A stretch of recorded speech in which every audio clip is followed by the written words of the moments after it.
1. Welcome to ANFP's Skilled Nursing Facility Benchmarking Program Results Released webinar. The benchmarking program is sponsored by Gordon Food Service and developed using Dynamic Benchmarking's software platform. We would also like to thank our benchmarking advisory group for their hard work in developing the benchmarking questions.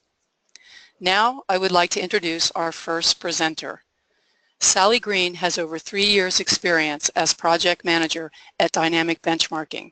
She works with association clients in a variety of disciplines, including medical, healthcare, accounting, public gardens, and more to configure and deploy financial, operational, compensation, benefits, and best practice benchmarking sites.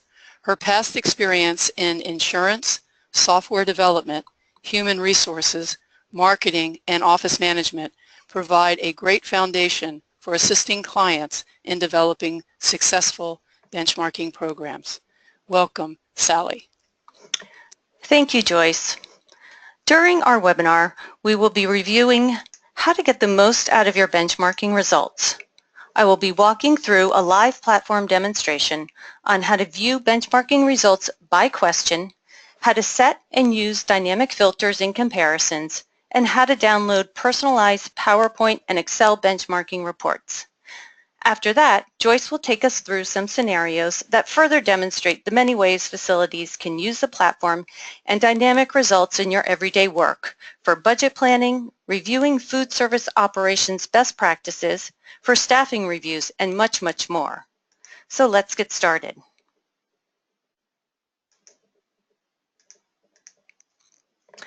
The benchmarking site was launched in March of 2017, and so far we're happy to report that well over 375 facilities have logged in and have entered data. If you're one of those facilities, we thank you. Access to the benchmarking site is through ANFP's member portal page. There are two types of benchmarking users. The first type of user is a facility reporter. Every facility has a designated reporter. If you are a reporter, you are able to enter and edit your facility data, view comparisons, and run reports. The second type of user is a facility user. Facilities may also have one or more designated users. A user is able to view data entered by the reporter, but cannot enter or edit data. A user can view comparisons and run reports. If you have any questions about access for your facility, contact the ANFP support team via email at benchmark@anfponline.org.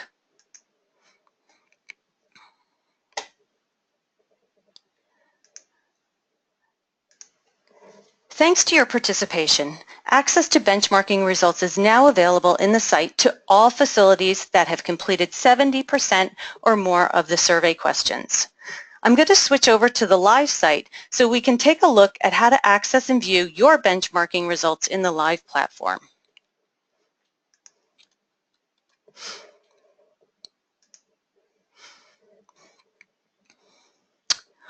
Once logged into the site, users are greeted with a welcome message. This informational message includes links to important resource documents, including a list of benchmarking questions and the Getting Started guides for both data entry and reporting. It's always a good idea to review this message each time you log into the site, as it will be used to communicate important information and key dates regarding data entry and result releases. I will click on the Continue to Site button to close this message.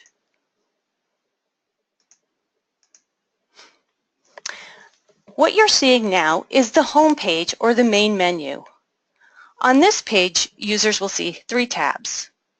The first tab is a Facility Data tab, and this is where the facility reporters step through each section of the benchmarking survey and enter or edit their facility data.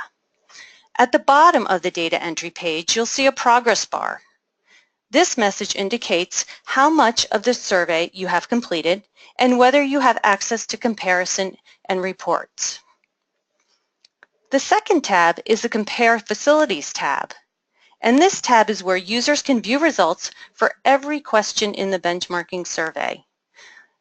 You'll note that this tab looks very similar to the Facility Data tab, except it doesn't have a progress bar at the bottom or question tallies.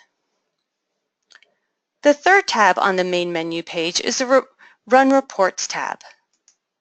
This tab is where users will go to download personalized benchmarking reports. PowerPoint reports are available by topic and display results in charts and graphs. For those of you that like numbers, an Excel summary report is available and displays numeric results in a spreadsheet format. All results are shown in the aggregate. This means that you will only see the actual results for your facility compared to the aggregate responses for all other participating facilities. Let's take a closer look at the Compare Facilities tab. I will click on that. To view comparisons, users can click on any gray question group to view comparison results on a question-by-question basis. I'm going to go ahead and click on the Business Operations tab.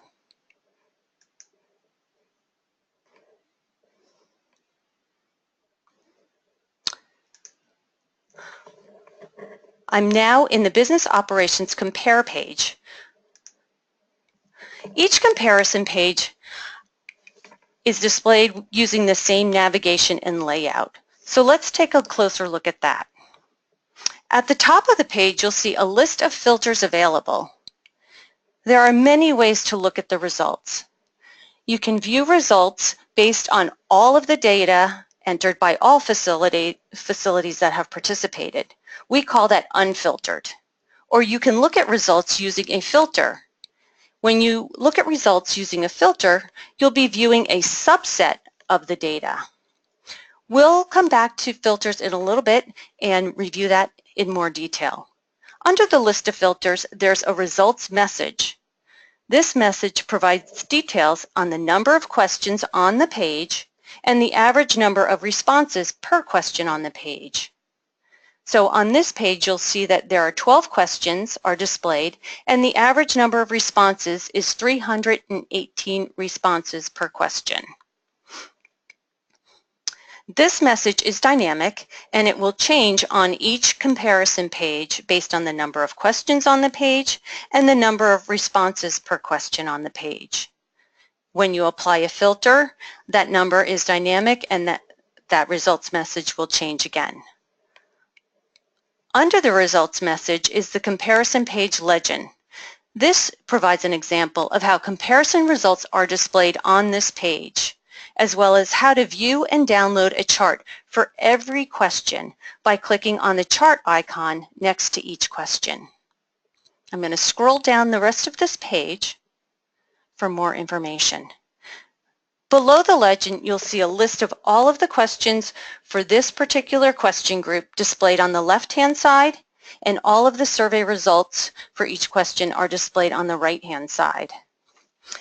Results for multiple choice questions are displayed the same, regardless of whether the question is a select one answer option or a select many answer option. Each question lists all of the answer options with the percentage of facilities who selected each answer. To further refine the results, your facility's answers are always shown in purple so that you quickly know how you answered a question without having to go back to the data entry portion of the survey. Down at the bottom here, you can see that numeric results are displayed in a line graph and show the 25th percentile response, the median response, and the 75th percentiles. It also displays your facility's answer above the line, and that's shown in purple as well. In addition to it also displays your facility's response as well as your facility's percentile for that particular question. To preview a pop-up chart for any question, you can simply hover over the various chart icons on the page to pull up a chart for a particular question. Let's say I want to take a look at the frequency of inventory measurement. So I'm going to hover over and click on this chart icon to pop up what we call an on-demand chart. In this example, this shows the results for the frequency of inventory measurement. Results for multiple choice questions on the compare pages are displayed in bar charts, which show the percentage of responses for each answer option. Your facility's answers on these charts is displayed in green. As you can see in this example, only 3% of all facilities reporting data perform daily inventories, while the majority of facilities indicate that they do weekly or even annual inventories. I can quickly assess that my facility's weekly inventory is in the minority, and so this tells me that maybe this is a practice I could take a look at and maybe an area for improvement as far as what, more aligning my facility better to what the best practices are in inventory measurement in the industry, and maybe move towards a weekly or even an annual frequency. So this gives me some really good information right here in this pop-up chart.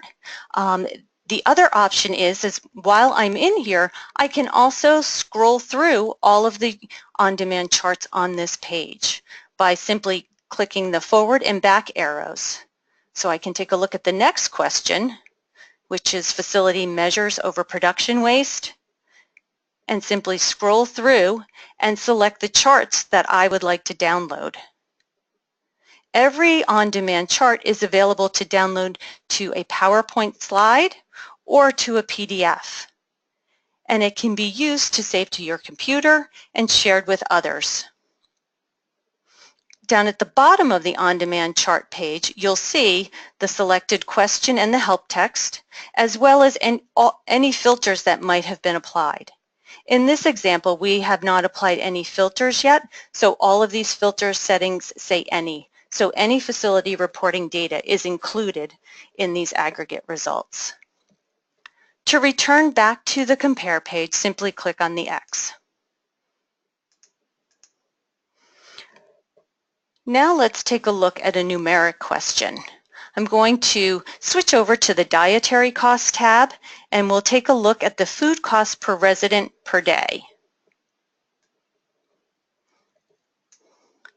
I have found this question, food cost per resident per day actual, and I can see over here on the right, the 25th percentile is $5.30, the median is $6.09. I fall into the 65th percentile as my cost is $6.75, and the 75th percentile is $7.35. To view a numeric chart, again, simply click on the chart icon, and numeric data is displayed in a line chart showing those same values that were on the compare page, but in a chart style that can be downloaded and shared with others. Again, you'll see my result is indicated by the large red circle at $6.75, and again, my facility is in the 65th percentile. I can continue to scroll through and look at the other charts on this page, or I can X out and return back to the comparison tab.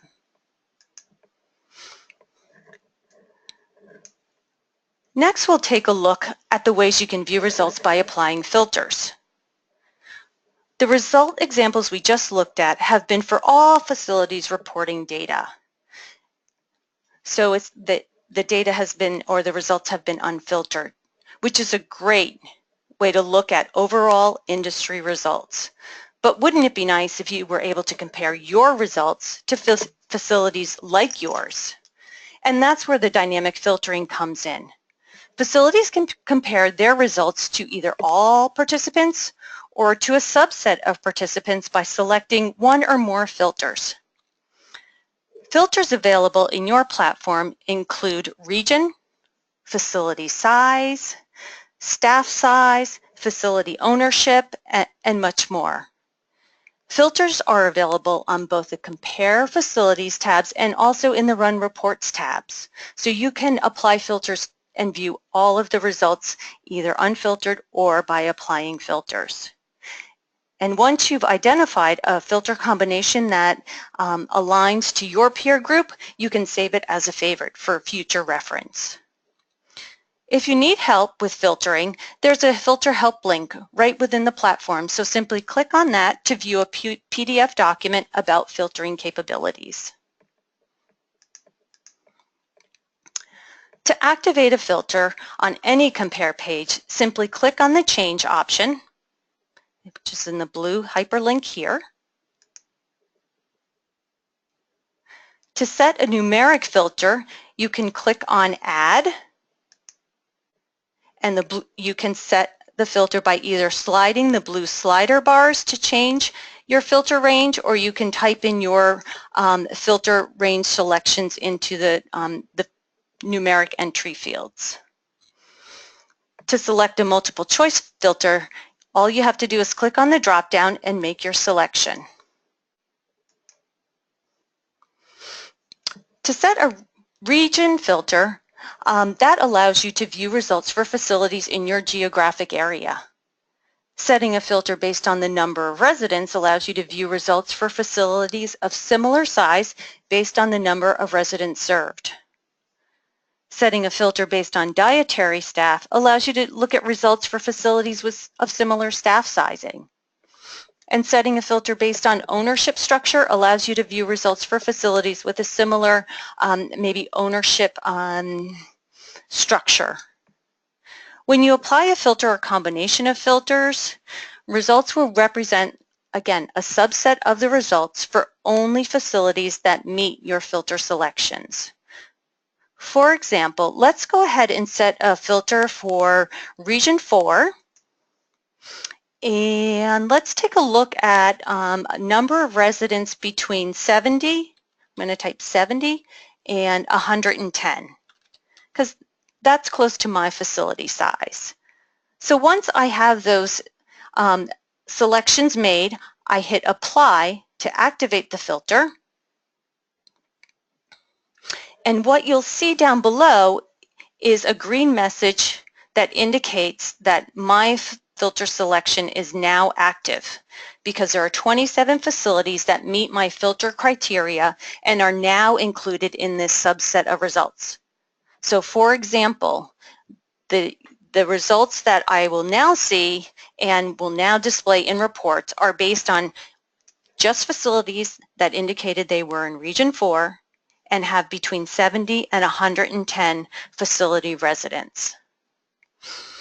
If your filter selection does not return enough results, you will see a red message here in place of this green message, and that's a warning message indicating that your filter results couldn't be activated because not enough accounts or facilities meet your filter criteria. If that happens, you would simply go back and widen your search criteria or widen your filter selection. We typically recommend that you start by applying 1 or 2 filters. So now that I've applied this filter, let's go ahead and take a look at the actual food cost per resident per day again. So we'll now see before, I think there were well over 200 responses for the questions on this particular page. Now that I've added a filter, there are 27 facilities that meet my filter criteria, but the average number of responses has been reduced based on my filter selection. So now I'm looking at results based on responses from 17 facilities. So if we go back to this food cost per resident per day actual number, you'll see that the 25th percentile, the median, and the 75th percentile have all changed dynamically based on just the results for my filtered subgroup.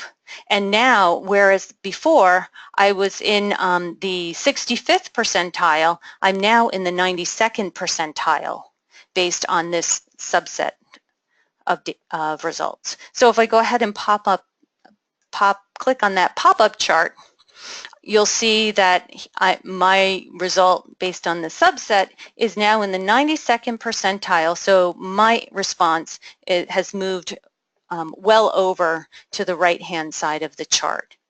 And again, down below, where our filter settings before showed no filters being applied, you can see that this result is showing a filter selection of region 4 and the number of facilities 70 to 110. So those filter settings are applied. So when I go ahead and I want to scroll through to look at maybe some of the other results on this particular page, it's going to apply those same settings across the board if I choose to scroll through and take a look at results with this filtered group. And I can download, again, these on-demand charts individually to either PowerPoint or as a PDF, and just select the ones that I need and download them and share them with others on my team. If you decide that you like this filter combination, again, as I had mentioned earlier, you can save it as a favorite by simply clicking on Save as Favorite. You can name this filter, and it will be available for you to use every time you log back in. So you wouldn't have to reset this filter every time. It would be available in your favorites to select. Now that we've covered comparisons at the question level, the on-demand individual pop-up charts, and filtering, let's take a closer look at the reports, benchmarking reports that are available to users on the Run Reports tab. So I'm going to go ahead and click on the Run Reports tab now.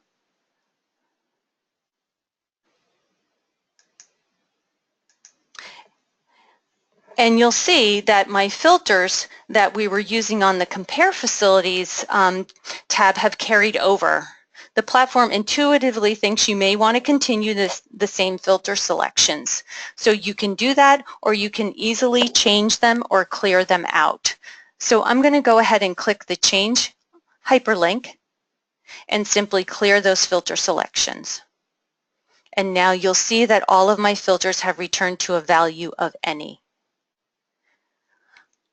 On this tab, there are personalized reports that have been created specifically for you, and this was a collaborative effort with ANFP and the advisory group to create some meaningful benchmarking reports for ANFP participants and members.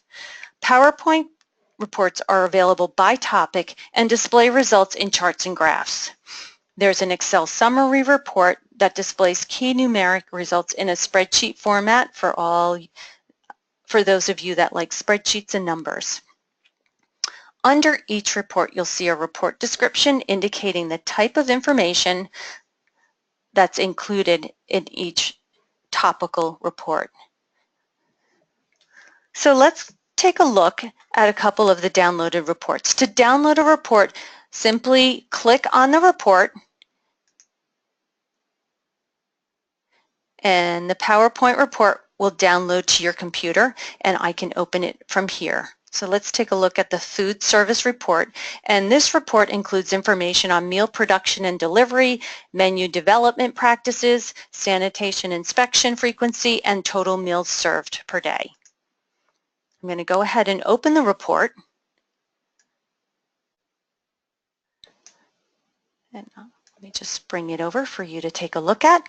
And again, it will provide the information for your facility will be listed on this cover page. The username would be listed. The date the report was generated is all included on the cover page, as well as the number of slides and the average number of responses per slide. Again, for this particular section of the survey, there were an average of 324 responses per slide, and we're looking at unfiltered data. So we're looking at the food service results for all facilities that participated because we had cleared out our filter selections. On the next page, you'll find some information about the report.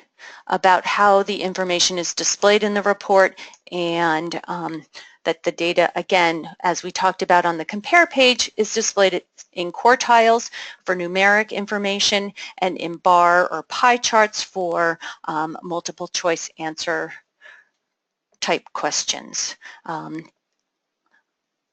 In the bar charts for your multiple choice answer options, your results are always shown in green so that you can quickly, refresh your memory as to how you answered a question and quickly see, where your response falls relative to the rest of the peer group or to all of the results.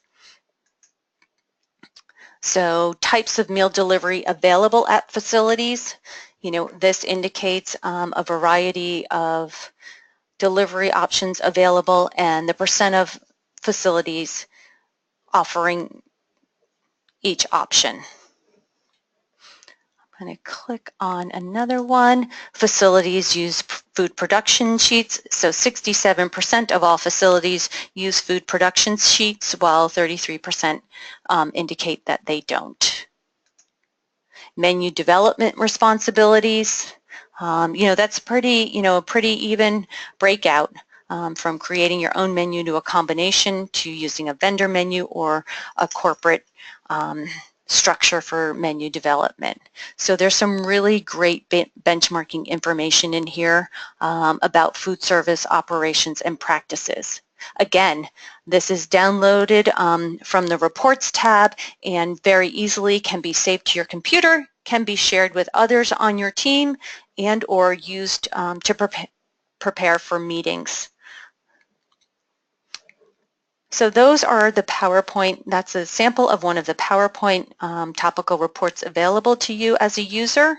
And there are a number of PowerPoint reports available relative to business operations, dietary costs, nutrition, and all of the areas covered within the benchmarking survey. So I'm going to go ahead and take a quick look at the Excel benchmarking summary report. So we'll go ahead and in the same process, we will click on the summary report. This will download to your computer and you can open it up and take a look at it. This will also show a cover page which provides some of the same statistics, and if you apply any filters, the filters will be listed on the cover page of the report. There is a second tab, which is the Facilities KPI tab, and this is where all of the important data for the summary report is provided. So we follow a lot of the areas of the survey and display results in an Excel format, which displays your facility's response and your facility's percentile, along with the 25th percentile, the 50th percentile or median, the 75th percentile, and we also indicate the number of facilities that have reported data for each of the questions on this results summary. If you were to apply a filter, these numbers, your facility's response would be the same. However, your percentile would change. The 25th median and 75th percentile and the number of facilities reporting data would all change dynamically based on the filters you've selected. So once you apply your filters, rerun the report, and you can take a look at the data in many different ways.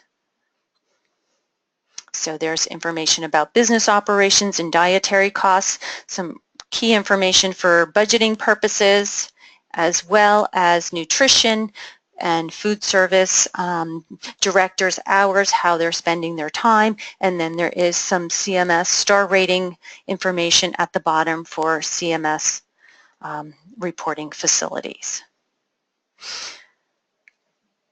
To review, all reports can be run with or without filters and downloaded to your computer and used to prepare, again, for board or department meetings, presentations, and shared with others. We don't expect you to remember all of the information we've covered today, so certainly be sure to click on the Dynamic Reports Guide, which is available here on the Reports tab to get started. It is also available on the Help site page, as well as on that welcome message when we first logged in. So I'm going to go ahead and switch back to our PowerPoint presentation for the next portion of our program.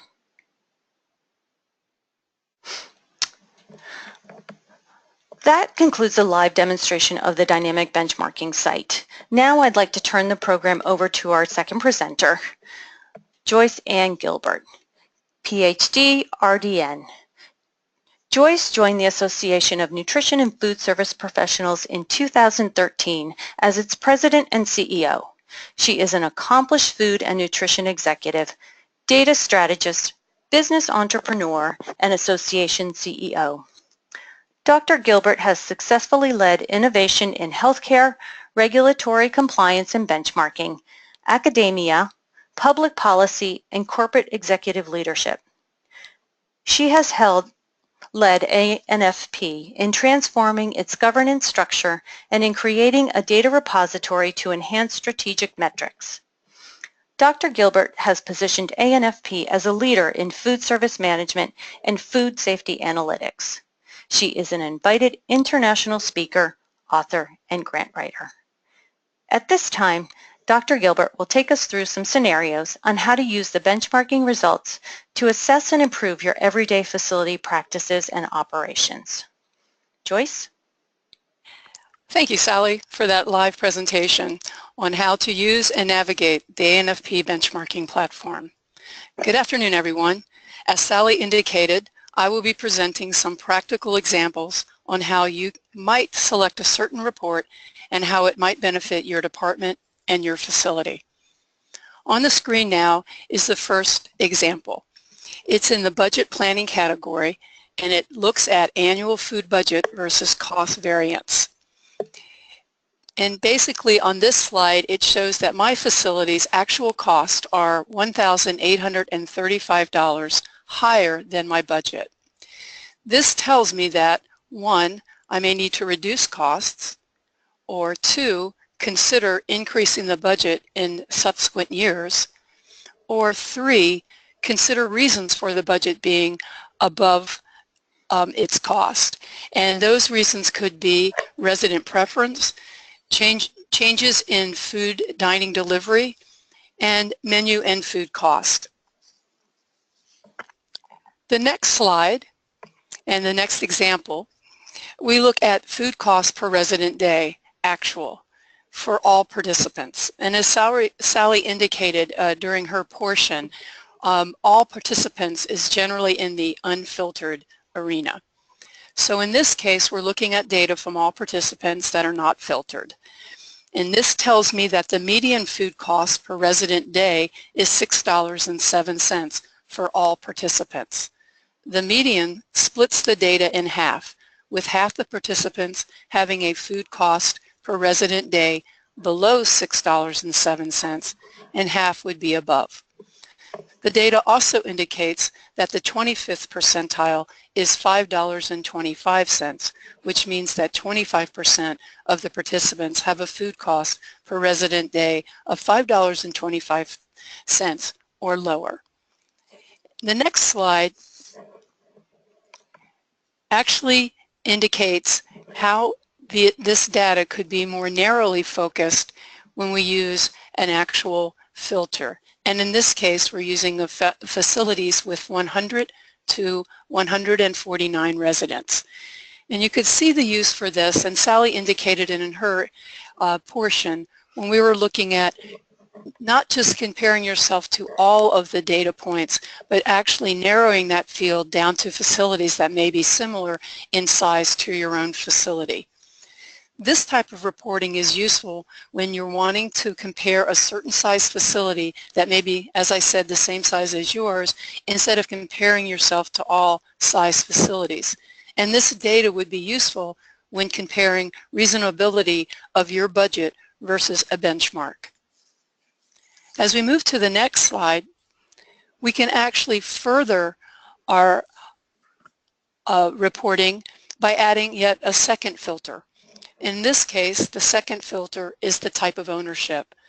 So as you can see from this slide, we've actually done two things. We're looking at food cost per resident day with the resident number, i.e. the facility size, and the ownership type filters applied. This slide shows that in the time only for participants in the facility of 100 to 149 residents and for the profit ownership. This type of reporting is useful when wanting to compare a certain size facility that may be the same size as your facility, but also compare what the difference may be in the for-profit versus not-for-profit food cost per resident day. In the next example, we're looking at liberalized diet menus. And also, to Sally's earlier point, we are demonstrating the difference between a chart, which is shown here, report presentation, and the graphic reports presentations that we've shown in the subsequent examples. In this example, the slide shows the percentage of facilities that offer a liberalized diet menu for all participants. Once again, unfiltered. This data would be useful in discussions with your medical director when comparing the number of facilities that offer a liberalized diet menu. A report such as this one could also be used in conjunction with the previous report of food cost per resident day to indicate cost differences when offering a liberalized diet versus therapeutic diet. The next slide, we add the facility's location. And as Sally indicated earlier, facility regions are actually the same regions that we see that are used in the CMS database. This liberalized diet menu, and in this example, the slide shows the percentage of facilities that offer a liberalized diet menu with the applied filter of facility location. This data would be even more useful in discussions with your medical director when comparing the number of facilities that offer a liberalized diet menu because it adds that layer of location. A report such as this one could also be used in conjunction with previous report of the food costs per resident day using facility size and ownership to further make the report specific to your own needs for comparison. In this example, we are interested in dietary labor hours per resident, once again with no filter applied and all participants included. This slide indicates the number of dietary labor hours per resident for all participants. The data in this chart indicates that 25% of the respondents had labor hours that was 0.48 of an hour or below. 50% of the respondents had labor hours below 0.61 and 50% had labor hours above 0.61, which is the median. 75% of the respondents had labor hours below 0.76 of an hour. This information could be used to evaluate productivity levels of your dietary staff. And it could also, this type of report would be useful in discussions in determining overall staffing needs. When we move to the next slide, we now see the application of a filter. And again, we're using facility size. This slide indicates the number of dietary hours per resident for facilities with 150 to 199 residents. The data in this chart indicates that with the specificity of the facility size, we see changes in the percentile dietary labor hours. This type of reporting would help in the discussions about the number of dietary staff needed in a facility if it's increasing or decreasing the number of residents. And again, it could be useful in the evaluation of staff productivity, which could indicate a need for training. Next, we've already looked at this report during the first example. We also indicated that this may be useful when evaluating menu or menu development. So in this instance, we have food costs per resident day. And as I said, we've already looked at this report, but we have indicated the median here indicates 50% of the participants had a food cost per resident day that was below $6.07, and 50% of the participants had a food cost per resident day that was above $6.07. This type of reporting could be useful during menu development and in the determination of what type of menu you may want to use when you're trying to control cost. So, in the next slide here, there's another filter you could use in menu development type. And this would be a filter applied for facilities using a menu developed by a corporate office. So food cost per resident day with a filter applied of facilities using a corporate developed menu. This type of report may be useful when comparing budget to actual food cost and making a menu change to decrease food cost in an effort to make budget. Or if you're under budget, you may be looking for a more robust type of menu. So I hope that you have found these examples helpful in your decisions process of determining what report you may need so you can present the data you want to help you and your facility make data-driven decisions to improve operations and excel toward industry best practices. We would like to thank our platform sponsor, Gordon Food Service, and also we would like to thank our advisory group, chaired by Omar Humes, and the rest of the advisory group listed on the slide. Once again, we hope that this dynamic benchmarking platform will help you and your facility make data-driven decisions to improve operations and excel toward industry best practices. Thank you for joining us today.